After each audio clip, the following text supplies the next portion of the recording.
Bonjour à tous et bienvenue dans ce nouvel épisode du Training Talk. Je me demande auquel on est, j'ai l'impression qu'on est au numéro 15, mais je suis jamais sûr, il faudrait que je regarde une fois.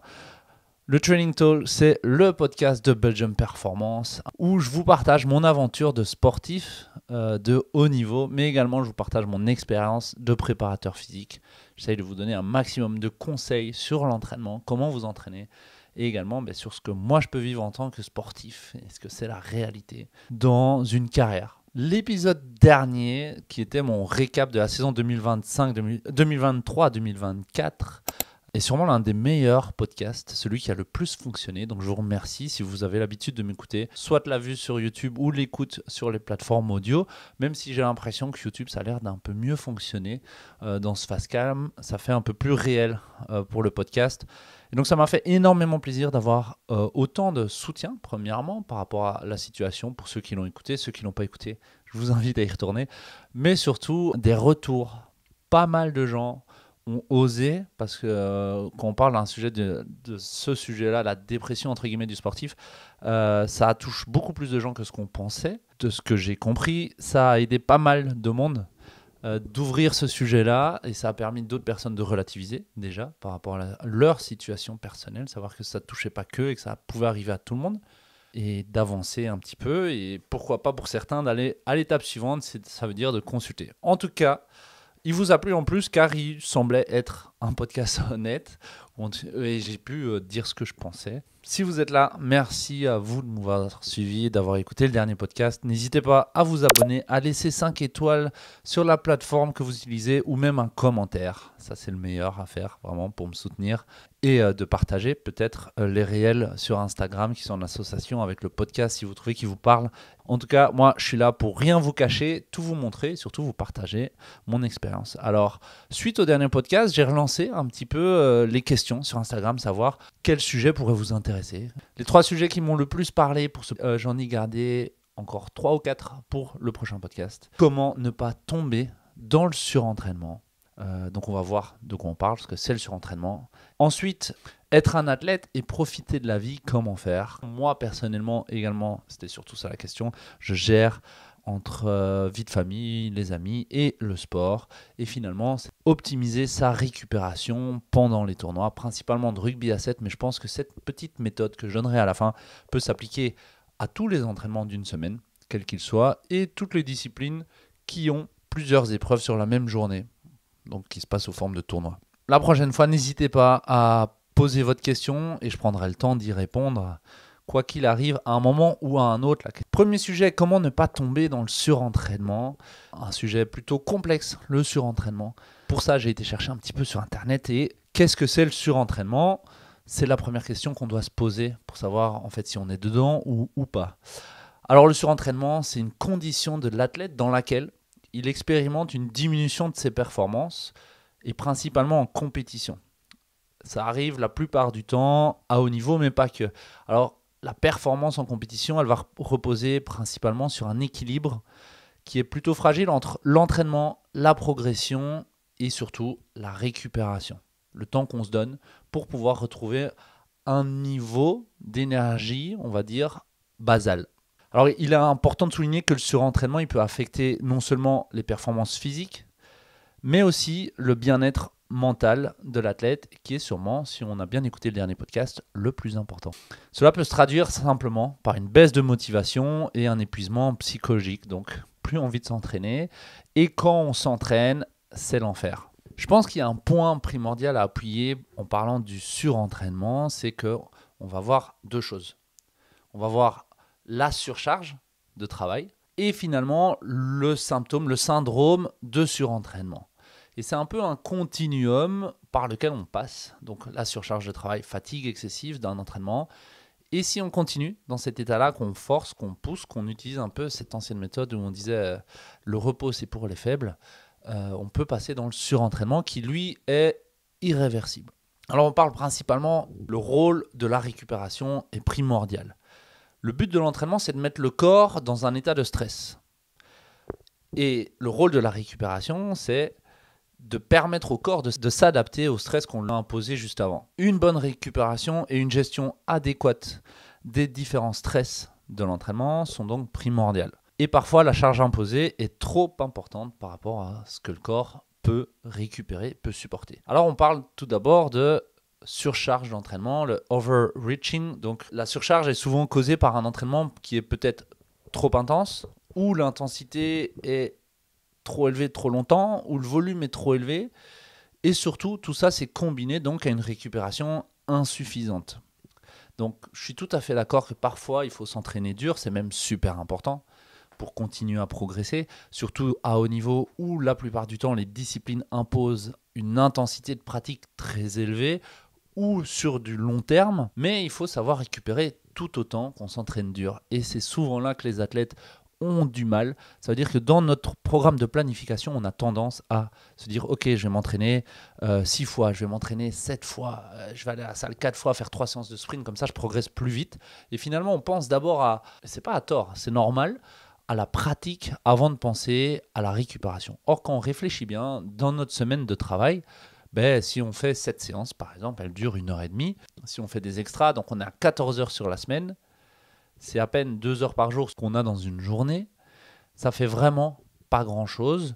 Et en fait, il nous reste sur notre journée 22 heures qui peuvent, entre guillemets, être dédiées à la récupération. 22, j'exagère.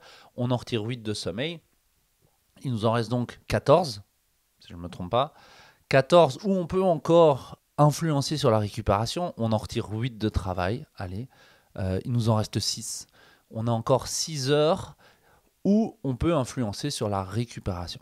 Donc, un point important, pensez à récupérer. Et récupérer, ce n'est pas juste mettre des bottes, c'est pas juste aller faire des massages. Il y a plein de choses comme la gestion du stress externe, du stress interne, comme les étirements, ça peut vous faire du bien, la méditation, la bonne nutrition, l'hydratation. Il y a plein de choses qui ne sont pas super contraignantes et qui fonctionnent extrêmement bien. On peut revenir à la surcharge. Donc, la surcharge d'entraînement, elle est caractérisée par une baisse de performance qui va durer sur plusieurs jours, voire plusieurs semaines. On le sent quand on est vraiment fatigué, ça veut dire qu'on a bossé dur pendant un petit temps, on arrive dans une période de surcharge. Normalement, si tu as un bon coach, il est plus ou moins planifié, ça veut dire qu'on s'attend à ce que le corps soit fatigué pour pouvoir créer des adaptations qu'on n'avait plus depuis un moment. Le problème, c'est lorsque cette surcharge, elle perdure. C'est la première étape vers le surentraînement qui, lui, peut durer plusieurs mois, voire plusieurs années, lorsque la récupération n'améliore pas les performances ne reviennent pas au niveau espéré. En gros, en surentraînement, le corps ne peut plus récupérer ni s'adapter. Alors, il y a plusieurs symptômes du surentraînement concret. On se lit une fatigue générale. Ça, c'est normal. Tout le monde se connaît. Au moment où on a le corps bien lourd et à chaque réveil, ça devient de plus en plus compliqué. Surtout, un facteur important, c'est le trouble du sommeil. Ça veut dire que les nuits commencent à être difficiles. Le corps est tellement fatigué que même la nuit, le moment où il doit récupérer, il récupère pas bien. Et là, c'est qu'on doit commencer à se poser des questions. Vous savez tous, lorsqu'on dort au minimum 7-8 heures par nuit, on peut s'entraîner de façon différente que lorsqu'on ne les dort pas, lorsqu'on ne fait pas nos 8 heures de sommeil. On a également une perte d'appétit, une perte donc de poids liée à la perte d'appétit. Et on sait très bien que la nutrition a une influence énorme sur la récupération et sur les performances. On a un stress et une anxiété beaucoup plus élevée, donc beaucoup plus de choses vont nous mettre sous tension, vont nous stresser. Perte de motivation, bien évidemment. Une diminution de sa capacité de concentration, que ce soit durant les séances, concrètement, mais également dans la vie de tous les jours, et des sautes d'humeur. Donc ça, c'est plusieurs facteurs qui peuvent vous indiquer que vous commencez à être en surcharge de travail ou en surentraînement totalement. Ces symptômes, ils peuvent également être accompagnés de douleurs musculaires et d'une lourdeur persistante dans les jambes. Selon moi, comment éviter de tomber dans le surentraînement?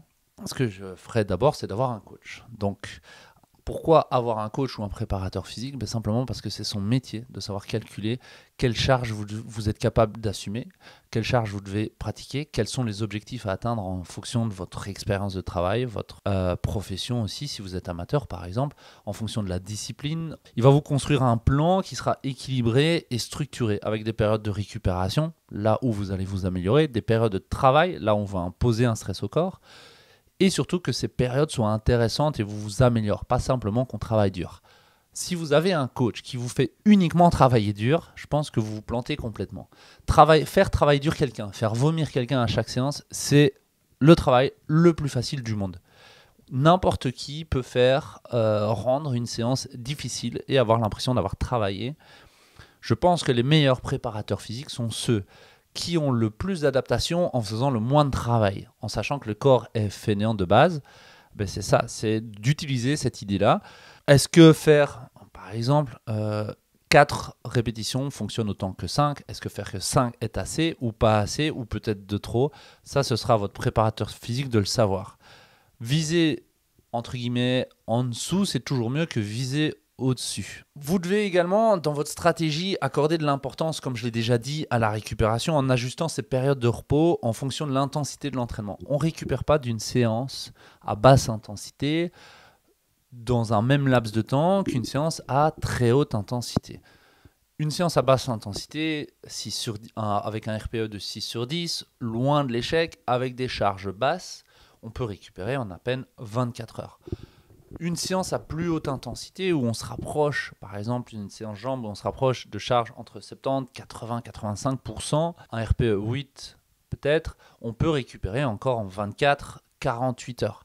Par contre, des séances de sprint à 100%, des séances d'effort maximal, des séances de pliométrie, où on donne tout, quasiment jusqu'à l'échec, pas loin en tout cas, jusqu'à exhaustion, jusqu'à la fatigue totale, là, le corps peut prendre 72 heures de récupération. Et quand je parle du corps, je ne parle pas simplement de la sensation d'avoir récupéré, de plus se sentir fatigué, mais il y a plein de choses à prendre en compte. C'est est-ce que j'ai refait mes stocks d'énergie pour refaire une autre séance de manière optimale?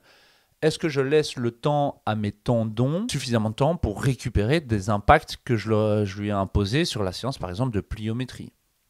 Si je m'entraîne sur des tendons fragilisés, disons, c'est possible qu'au fur et à mesure, je me retrouve avec ce qu'on appelle une inflammation, une tendinopathie, et ce qui va un peu foutre la merde dans ta préparation. Au niveau musculaire, si j'ai fait une grosse séance d'excentrique, c'est pas en 24 heures que je vais récupérer. Si je retravaille derrière, je peux m'attendre, je m'y attends, je le sais, à une performance qui diminue directement en aigu, donc la séance suivante. Mais si je continue dans ce sens-là, ça va s'accumuler. Et en dehors de mettre en danger mon corps, c'est juste mes performances à l'entraînement qui ne vont pas être terribles, voire en compétition. Donc chaque séance aura son importance, à quel moment dans la semaine, combien de temps je récupère, quel type de séance je fais après. Donc faire que des séances à 10 sur 10 d'intensité, en faisant que de la puissance maximale, de l'effort max, et du sprint et de la pliométrie, c'est sûr que le corps, on va arriver très très vite en surcharge d'entraînement. Donc pensez également à vos périodes de repos. Il y a une méthode très simple qui fonctionne. C'est sur votre mois de travail. Vous travaillez sur 4 semaines, vous faites 3 semaines de travail et une semaine de décharge.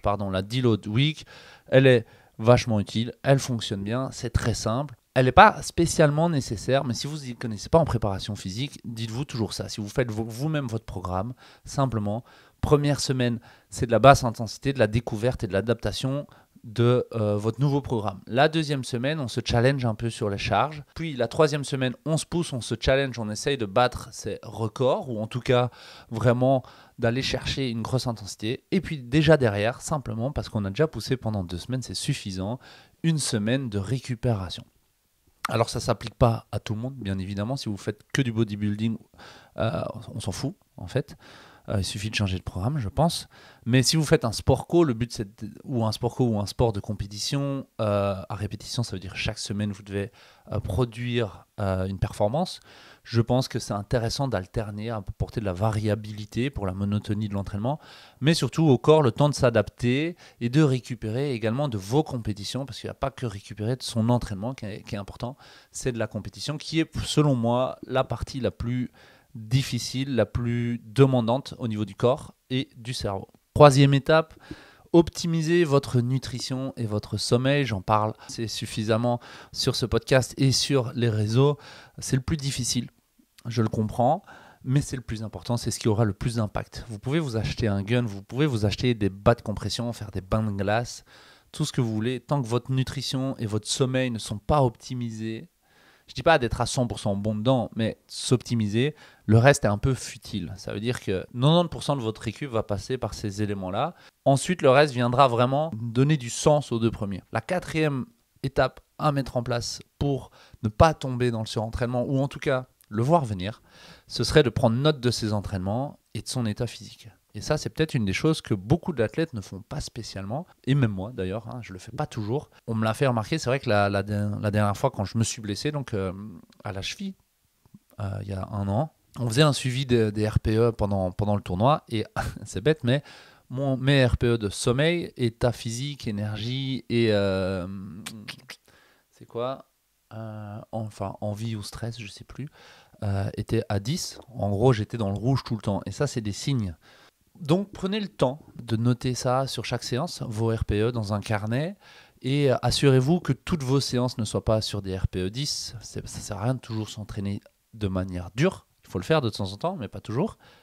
Et aussi de noter votre état physique, les sensations que vous avez avec votre esprit, savoir si vous êtes bien dans votre tête. Donc, des RPE, c'est humeur, énergie, douleur et intensité de la séance à noter tous les jours. Et vous allez pouvoir au fur et à mesure en fait vous établir un tableau qui va vous permettre de savoir, ben voilà, là j'ai une séance vitesse, je sais que quand je fais une séance vitesse, le lendemain, je suis beaucoup plus fatigué, ou je sais que ce type de séance, normalement, je fais 3 fois 100 mètres en sprint à 100%, c'est une séance qui a un RPE de 8 pour moi.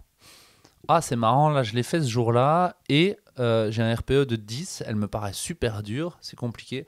C'est peut-être que j'ai besoin d'un peu plus de récupération le lendemain. Ça ne veut pas dire qu'il ne faut pas s'entraîner le lendemain, mais si vous aviez prévu le lendemain de votre séance de sprint, peut-être qu'on diminue l'intensité, mais on ne dépasse pas notre 90% par exemple. Je pense, j'espère avoir répondu à cette question, mais voilà comment est défini le surentraînement dans les études. Alors, on parle aussi à un moment de facteurs physiologiques.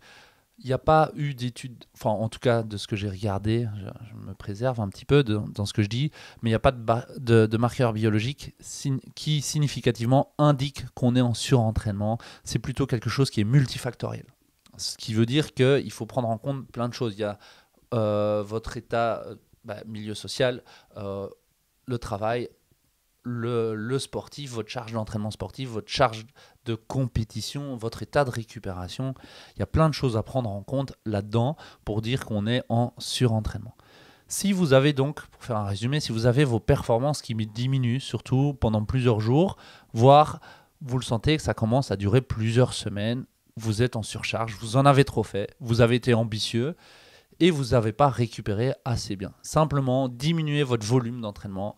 Ça veut dire faites moins de séries, moins de répétitions, évitez d'aller à l'échec et dépassez pas des charges au-dessus de 85% par exemple et attendez que votre corps retrouve son état normal et normalement les performances devaient revenir. Si ça fait un peu plus de temps que vous êtes dans cet état, que vous sentez que vous êtes fatigué depuis 3-4 semaines, que ça ne revient pas, là il faut se poser des questions et peut-être aller consulter un spécialiste, médecin donc, et trouver un coach si vous faites votre programme seul. Si vous faites votre programme seul, comment éviter d'aller dans le surentraînement? C'est de vouloir progresser trop rapidement, voyez les choses sur du plus long terme, éviter de vouloir progresser dans tous les domaines, ça veut dire que oui, on peut devenir plus fort et plus explosif et plus rapide et plus endurant dans le même programme, c'est vrai. Cependant, on ne peut pas devenir le plus fort, le plus rapide, le plus explosif, le plus endurant dans le même programme. Chaque qualité va avoir une influence sur une autre. Mais si on pousse les 4 ou 5 que je viens de citer à 100%, le corps va déborder comme un seau qu'on remplit trop vite d'eau. Et les trous percés qu'on va faire en dessous, ce sera la récupération, ça ira pas assez vite. Et quand vous débordez, c'est trop tard. Il y avait une expression que j'aime bien, c'est en anglais, mais je vous la traduis en français. Lors d'un repas, si on veut cuire un poulet, si tu le cuis pas assez, il y aura quand même à manger pour tout le monde et on peut toujours le remettre au four. À l'inverse, si tu le cuis trop vite, tu mets le four un peu trop fort et que tu le laisses trop longtemps, il est cramé et là, il n'y a personne qui mange. C'est un peu cette philosophie qu'il faut avoir. Vos programmes, peut-être les voir un peu moins ambitieux, plus structurés, avec plus de temps où on récupère. Au cas où on n'est pas assez, il suffit de mettre un coup de boost sur une semaine ou deux et lors de la compétition, on sera quand même présent. À l'inverse, si vous remplissez vos semaines de trop d'entraînement en étant ambitieux, en voulant aller trop vite, en pensant qu'il faut faire beaucoup et dur pour progresser, vous serez cramé et là, le jour de la compète, il n'y a plus personne. La deuxième question, quelle place laisses-tu, là c'est une question qui est plus personnelle, hein, laisses-tu à mes loisirs hors rugby, préparation, faire la fête, l'alcool, les amis, la famille, etc. Je vais commencer par vous dire, il faut trouver son équilibre personnel. Tout ça dépend de chacun. Chaque personne vit différemment sa vie. Ça, je ne vais rien vous apprendre. Oui, passons par là. Plus jeune, par contre, j'avais une vision peut-être de la performance beaucoup plus stricte que ce que j'ai maintenant de ma performance, entre guillemets. Donc c'est vrai que pendant longtemps, je me suis interdit d'aller au fast-food. C'était il y a un moment déjà, ça, pour ceux qui me connaissent. Voire de boire de l'alcool, etc. Je pensais que le sportif, l'athlète de haut niveau devait être pur, simplement, et que la performance de haut niveau ne venait qu'avec ce genre de choses. Alors ces sacrifices, même si à court terme ils ont un effet, c'est sûr à 100%, ils peuvent être difficiles à tenir à long terme pour certaines personnes. À l'inverse, d'autres personnes peuvent affirmer que boire de l'alcool, ça change rien. Ils ont été les plus performants lorsqu'ils étaient en gueule de bois la veille. Ça, c'est des cas extrêmes qu'il faut peut-être pas suivre, que je ne conseille pas. Il faut trouver son équilibre. Le rugby, c'est un sport collectif. Alors, même si on doit être le meilleur, on peut comprendre qu'être à 90%, ça ne va pas changer grand-chose pour l'équipe, parce qu'il y aura toujours quelqu'un pour rattraper le coup, entre guillemets. Et être à 90%, c'est déjà pas mal. Alors, dans notre sport, la relation à l'alcool, elle est un peu différente. Le sujet reste compliqué. C'est dans les valeurs de notre sport de faire cette troisième mi-temps. Parce que les sports collectifs, c'est pas juste un sport, c'est aussi un sport social. La connexion entre les joueurs est hyper importante. Et c'est sûr que faire une bonne soirée, ça t'amène à avoir plus de liens avec plus de gens. En tant qu'athlète, si je devais te donner mon avis en tant qu'athlète, il faut savoir profiter de certains moments qu'on aurait pu mériter en travaillant dur. Cependant, je pense pas que ces moments-là devraient arriver tous les week-ends. Sinon, en fait, on profite juste plus, ça devient juste un automatisme. Et vu les effets de l'alcool sur le corps, direct déjà quand on voit l'état des gens quand ils ont bu, mais surtout sur le long terme, ou simplement sur les performances, à savoir par exemple que l'alcool a des effets négatifs sur la performance jusqu'à 14 jours. Donc pendant 14 jours, vous n'êtes pas à 100%. Même si vous avez l'impression, même si vous avez récupéré, ou vous n'êtes pas un mec de lendemain, pendant 14 jours, votre corps ne sera pas à 100%. Je ne dis pas que vous êtes mauvais, je ne dis pas que vous n'allez pas être bon. Simplement, vous n'êtes pas à être à 100%. Et en fonction des objectifs, évidemment, si vous êtes un sportif amateur, loisir et vous voulez juste vous amuser, j'ai aucun problème avec ça. Là, on parle de performance pure, d'être le meilleur et comment combiner ça. Boire tous les week-ends, se récompenser tous les week-ends, je ne suis pas sûr que ce soit la solution. À l'inverse, ne jamais sortir, se créer un environnement de frustration peut créer des soucis, déjà au niveau des interactions sociales dans l'équipe, mais aussi au niveau du bien-être. Si par exemple tu es une personne qui aime bien sortir, qui aime bien faire la fête, qui aime bien t'amuser, qui aime bien manger, ça devient compliqué de t'imposer ce genre de choses. J'aime bien utiliser ce truc, tout le monde connaît je crois, hein, mais il faudrait trouver un équilibre de 80-20. Je pense que 80% de tes choix devraient t'inviter à devenir un meilleur athlète. À chaque fois que tu as un dilemme, pose-toi la question, est-ce que ça vaut réellement la peine ? Ensuite, 20% devraient être dédiés à se faire plaisir. Donc sur 14 jours, honnêtement, 3 journées pourraient être dédiées à ton bien-être mental en fonction de ce que tu as envie. Sur 3 journées, tu peux faire énormément de choses. Sur 3 journées, tu peux voir tes amis. Sur 3 journées, tu peux au moins une fois faire la fête. Ça fait sur 14 jours, c'est toutes les 2 semaines. Et en plus, à ce moment-là, tu n'es pas obligé non plus de te démonter complètement. Choisir son environnement. Si tu as envie de devenir meilleur sportivement, entoure-toi de personnes qui veulent devenir meilleur sportivement. Et je pense que la problématique à l'alcool surtout et à la fête devrait se résoudre seule. Je suis quelqu'un de plutôt solitaire, disons. J'ai pas spécialement cette envie de sortir énormément, de sortir tout le temps. Donc pour moi, c'est pas un combat de ne pas sortir. Même parfois en tournoi ou en tournée, j'ai pas envie de sortir. Je déteste avoir mon corps fatigué. Je déteste avoir mal aux jambes. Tiens pas spécialement les lendemains. Les lendemains sont durs pour moi et je déteste ça. Donc ça me dérange pas de pas sortir. Par contre, je fais acte de présence quand on est en équipe. Je sors un peu, je bois une ou deux bières et puis ça me suffit. J'ai pas besoin de me retourner. Et ça arrive une fois de temps en temps, et la plupart du temps, c'est après un tournoi, c'est après une grosse période de compétition. Mais j'ai accepté que je devais faire la part des choses et que ça ne me dérangeait pas finalement si je voulais atteindre mes objectifs de boire un peu moins. Le plus difficile, c'est vrai, c'est plutôt trouver un équilibre social. Ça veut dire quand on s'entraîne, on est beaucoup fatigué, on a beaucoup envie de dormir, on a envie d'être chez soi, on a envie d'être dans son fauteuil. Et donc on voit moins ses potes, on voit moins sa famille, pourtant des gens qui sont importants à notre équilibre personnel. Et là, c'est simplement, il faut faire un effort, il faut se bouger un peu le cul et trouver des centres d'attention qui vont nous convenir à tous. Évidemment, si tes meilleurs amis passent leur temps à te proposer d'aller boire le soir, ça va être difficile, mais peut-être à toi, la personne qui a posé la question, ou toi qui m'écoutes, qui te pose cette question, de proposer une activité qui pourrait te convenir également et qui ne tourne pas autour de la fête. Ça fait partie finalement de ce surentraînement parce que c'est un multifactoriel et l'état psychologique pourrait entrer en compte et trouver son bien-être avec ses amis qui sont les personnes sûrement les plus importantes dans ta vie et ta famille avant, encore mieux, c'est de trouver ton équilibre. Être à 100% dans ta discipline, à moins que tu sois un sportif d'endurance qui va au JO et qui sacrifie tout de tout, c'est sûrement pas la solution. Et même si tu penses que tu vas tenir sur la longueur, ça arrive à certains, ça j'ai aucun doute, la plupart des gens ont besoin de ce temps-là.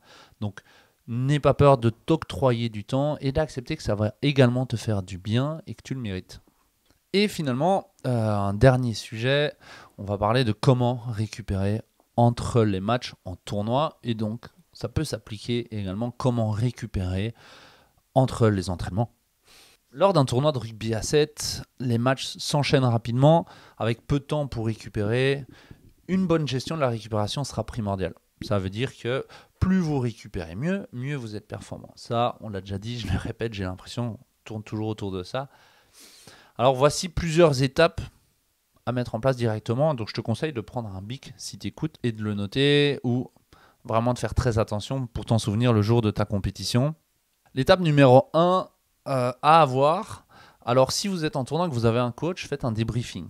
Ça prend 2 à 5 minutes sur le match, mais pas simplement de se faire engueuler et de dire qu'on a été bon ou nul. Le débriefing, il doit être objectif.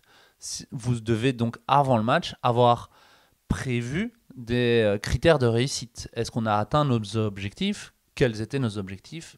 Et quelle était la manière? Étape numéro 2, et directement, donc après ces 5 minutes, hydratation et réapprovisionnement énergétique.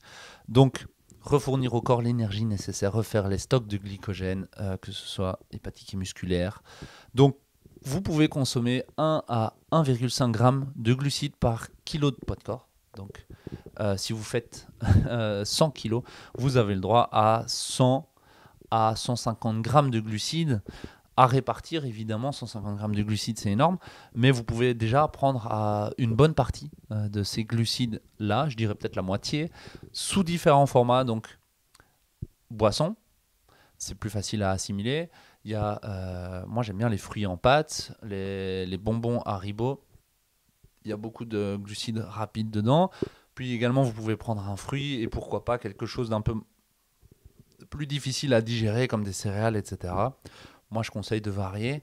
C'est mieux déjà pour la digestion et l'absorption de ces glucides de ne pas avoir qu'une seule forme de glucides. Ensuite et toujours, 20 à 25 grammes de protéines accompagnées donc d'une bonne hydratation. Ce que j'aime bien faire, moi, en tournoi, c'est prendre mon shaker de protéines, de 20 grammes de protéines associé à 50 grammes de flocons d'avoine en poudre à mixer et on avale ça directement. Comme ça, il y a déjà une bonne partie. Et puis, je me balade avec les boissons énergétiques et isotoniques pour compléter le reste des glucides que j'ai besoin d'avoir. Ensuite, étape numéro 3, c'est les bains de glace. On aurait eu tendance à le faire directement après le match. Et je pense qu'à ce moment-là, c'est bienvenu. Déjà, on va parler des bains de glace et je vais vous donner 3 arguments pour et 3 arguments contre. Numéro 1, évidemment, moi ce que j'aime bien, c'est faire diminuer la température. La plupart des compétitions se passent en été. Et lorsqu'on joue, la température du corps augmente énormément. Et donc le bain de glace est très intéressant pour faire diminuer la température du corps et retrouver un état normal et pouvoir mieux récupérer. Ensuite, on va réduire l'état entre guillemets inflammatoire du corps. Surtout, on va diminuer l'afflux sanguin au niveau des muscles. Et ce qui peut être intéressant au niveau des œdèmes, si vous faites un sport de contact ou si vous avez une blessure, et que vous devez répéter un effort derrière, la glace est intéressante. Elle va également agir en tant qu'antidouleur. Donc, on ne va pas sentir les petits coups qu'on aurait pu prendre et les blessures mineures. Je dis bien mineures, hein, évidemment. On n'essaye pas de se cacher des blessures graves pour pouvoir réenchaîner sur la compétition suivante. Et donc ça, c'était mes 3 arguments. Donc diminution de l'inflammation et du risque d'œdème, diminution de la douleur, voire peut-être des sensations de courbature et de fatigue, et diminution de la température qui va améliorer la récupération. Alors, on pourrait trouver comme contre-argument de la glace, c'est une diminution de l'adaptation du corps par rapport à l'effort. Sauf quand on est en compétition, le but c'est de retrouver un état normal pour retourner à 100%. Donc ça, c'est pas vraiment un contre-argument. Mais si vous êtes en phase d'entraînement, que vous faites un camp d'entraînement, je vous conseille d'éviter entre les entraînements de faire de la glace. Le but, c'est de permettre au corps de s'adapter, de s'entraîner également à récupérer à haute intensité pour qu'en compétition, il puisse également être capable de mieux récupérer. Ben oui, la récupération, c'est aussi un entraînement. Le froid peut avoir un impact négatif sur la circulation sanguine. Donc si l'eau est trop froide ou trop prolongée, on pourrait empêcher le corps de faire son travail, au sang de faire son travail, de circuler correctement dans le corps et disons rapidement, et j'aime pas dire ça, mais bon, disons de nettoyer notre corps de cette fatigue et des déchets, entre guillemets. Ouais, c'est même pas une bonne information, mais vous comprenez l'idée. Et aussi, un dernier argument, ou positif en fonction, la glace est à faire en fonction de chacun. Je pense que en tant que coach, on n'oblige pas les athlètes à le faire, on le propose. N'obligez jamais vos sportifs à faire la glace s'ils estiment, donc ça veut dire s'ils sont assez expérimentés. Hein. Les jeunes de 16 ans jusqu'à 20, 22, là c'est parce qu'ils n'aiment pas trop l'inconfort, on peut le comprendre. À la suite, lorsqu'ils connaissent leur corps, ont assez d'années de pratique, s'ils estiment que pour eux, ça leur fait trop mal, ça les aide pas du tout, ils prennent trop de temps pour se réchauffer après la glace parce qu'ils ont froid, ils doivent reproduire de l'énergie, le faites pas, simplement. Laissez faire ceux qui aiment bien le faire et qui se sentent bien en le faisant, et laissez faire ceux qui n'aiment pas le faire. Voilà, simple. Ensuite, l'étape numéro 4, après ces bains de glace, après s'être séché, c'est de passer par les massages et les soins passifs. Ça va vous permettre d'améliorer le bien-être dans l'ensemble, de sentir mieux son corps, de déceler aussi peut-être les petites blessures. Je conseille évidemment de dormir un maximum. Lorsque le corps est dans cet état de sommeil, il récupère encore mieux. Mais il n'y a pas que le corps qui récupère, il y a l'esprit qui récupère. Donc une bonne petite sieste de 20 à 30 minutes, 5 minutes pour s'endormir, 20 minutes de sommeil et 5 minutes pour se réveiller, c'est parfait. Et puis on reprend une nouvelle collation. Là on se retrouve peut-être 1 heure avant l'échéance suivante. Une collation qui sera évidemment riche en glucides, donc 1 gramme par kilo de poids de corps, ça peut être très bien par heure. Et puis, si besoin, de la caféine en milligrammes, 1 mg par kilo, voire jusqu'à 2 mg par kilo en fonction de chacun, à essayer. Et ça, 20 minutes avant le tournoi, enfin avant le deuxième match ou avant votre nouvel entraînement. Bien évidemment, cette petite routine que je vous donne en 5-6 étapes, est à adapter en fonction de chacun, en fonction de votre équipe, de votre discipline. Mais je pense que c'est une bonne structure de passer dans cet ordre-là. Donc, débriefing, hydratation, nutrition, bain de glace, massage et soins, check-up kiné, sieste, et puis nouvelle collation et caféine avant de repartir sur le terrain. Chaque corps est différent, chaque corps récupère différemment, et assurez-vous que vous êtes toujours en entier avant la fin de la compétition. Voilà, et c'est sur ce petit conseil de récupération entre tournois que se termine l'épisode numéro 15 du Training Talk. Je vous remercie d'avoir écouté jusque-là. J'espère que c'était un chouette épisode qui vous a plu. S'il vous a plu, n'hésitez pas à laisser un commentaire, peut-être simplement un like ou un partage. Envoyez cet épisode à votre pote qui pourrait être en surcharge de travail, en surentraînement, ou alors qui a besoin de connaître une méthode de récupération entre tournois, à votre coach de rugby par exemple ou votre coach de sport. N'hésitez pas à laisser des commentaires sur YouTube, ça c'est le meilleur endroit. Et n'hésitez pas à m'envoyer vos prochaines questions auxquelles je prendrai le temps de répondre au fur et à mesure des épisodes. Merci à tous pour votre écoute et je vous dis à bientôt pour un prochain podcast. C'était Gaspard Lally et ciao.